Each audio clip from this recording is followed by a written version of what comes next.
Weddings should be memorable, but not for the groom's lack of style.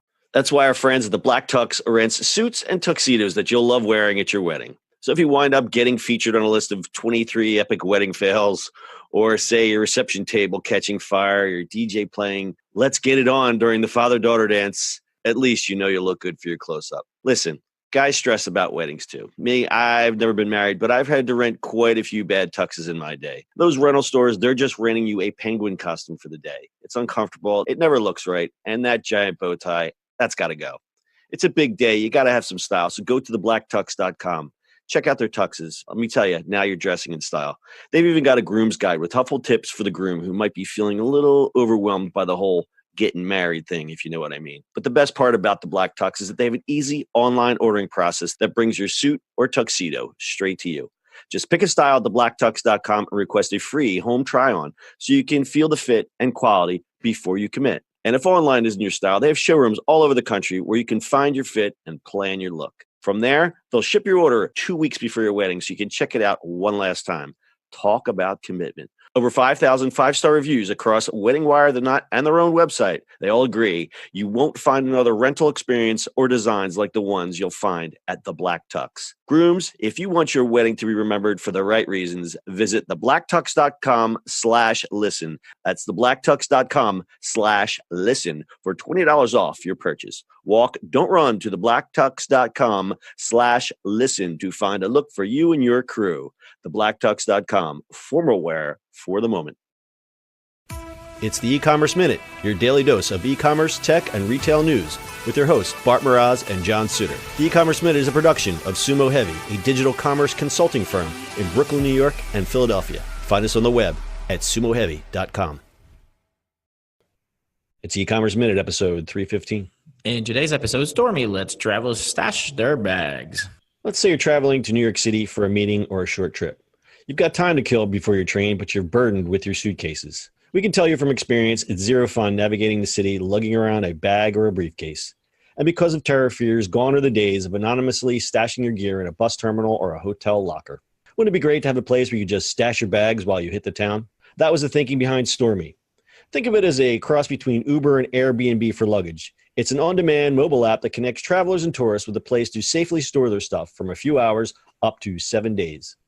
StoreMe was founded by Peter Corbel, who had a similar experience commuting from uptown to downtown in New York City for meetings. Often burdened with his gym bag, he thought, wouldn't it be great if I could just pay one of these stores to watch my bag? So with a little persuasion and some cashola, he stashed his bag, and the idea was born. Storage for a small item like a handbag or tote will run users $2 for the first hour and $1 each additional hour, with a daily rate of $7.50. Large items go for $3 the first hour, $2 each additional hour, with a $14 daily rate. A $2,500 insurance policy protects purchases dropped off at location. The concept is a win-win for users and retailers. Travelers win because they get to unburden themselves, and the retailer gets to monetize unused space, which can also bring potential customers through their doors. In addition to New York City, StoreMe is live in Boston, Washington, D.C., and Philly, and is picking up about 1,500 active users a month, Corbel said. The company is looking to scale its model to new cities. It's currently raising a $1.2 million seed round through Seed Invest. StoreMe, I like this. Oh, I do too. I mean, there's how many times we've been a whole bunch of places I want to go, kind of explore the city, and, you kind of need to leave your stuff at the hotel, or, you want to explore the city, but the hotel is on the other side. Like, it just makes sense, right? Yeah, it totally makes sense. I'm Mr. Hands-free. I mean, every time I go in the city, I'm like walking with a backpack. I'm like, couldn't I just leave this somewhere? This is right up my alley. Like Philly, obviously Philly's kind of easy for us just because A, we live here. B, we have an office and we can kind of drop it off. But I can see this in New York now. Like, I'll go up there a lot for meetings, and if I'm there for a day or two, or even a day, just drop off a backpack, right? That's why, the Philly thing is, you're exactly right with the Philly, but Philly is like so much more, I guess, I don't want to use the word smaller, but closer together. Walkable. Whereas New York, walkable. Whereas New York, it's like I know if I go to New York, I'm going to maximize my minimums. Like I want to, I want to be all over the town, and to lug a bag is just such a downer. Mm-hmm. I would gladly pay someone $8 to $15 a day just to store my bag. I think this. Oh yeah, I would totally do it.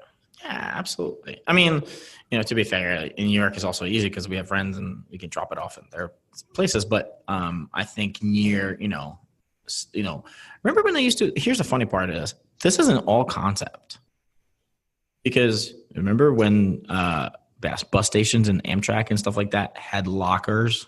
Yeah, but you can't do that anymore because people blow them up. I understand that. I'm just saying. And so it's a reinvented concept. Yeah, it's a reinvented concept instead of being in a bus station and stuff like that. After somebody set off a bomb in LaGuardia and killed 12 people, I think that was when they said maybe we shouldn't let people. We shouldn't have those, right? Shit in lockers anymore. Right. No. That's obvious reason, but there's no. I mean. Well, I like the thinking behind it because it's one of those things that are just so obvious, and the execution's pretty nice. So the way it works, you go on the app, it gives you a map where you can look up a location. So if you're standing in the middle of Midtown, it'll give you what the location's near you.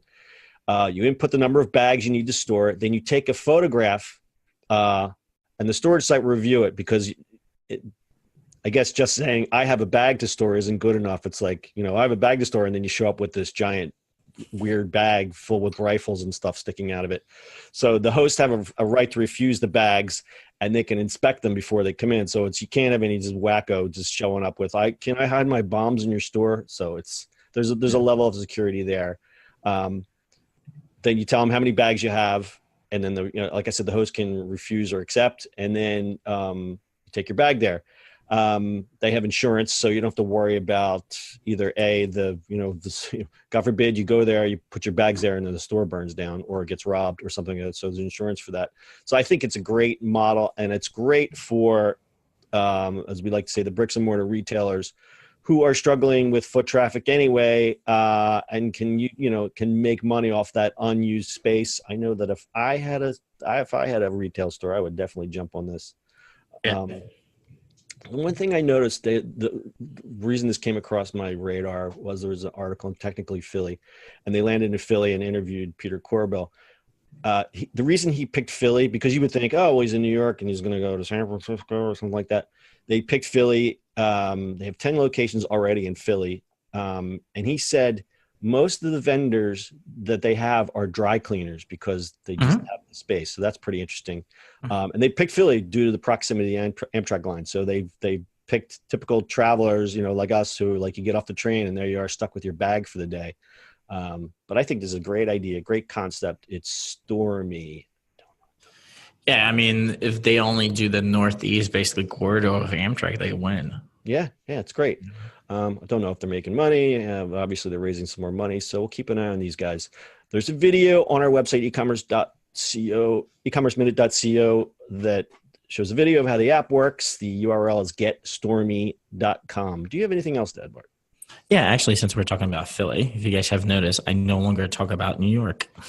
Bart moved back to Philadelphia. I moved back, so we a lot of talk about Philly. A lot of talk about Philly. This will not be a Philly-centric podcast. But I can no longer get a lot of deliveries.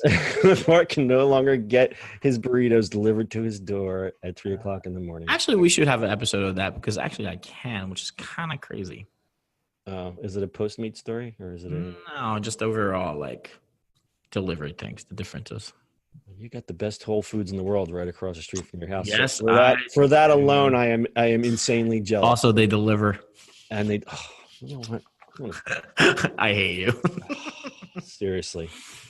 All right. As I said, full show notes are at ecommerceminute.co. That's your e-commerce minute for today. We'll see you on the internet tomorrow. That's it for today's show.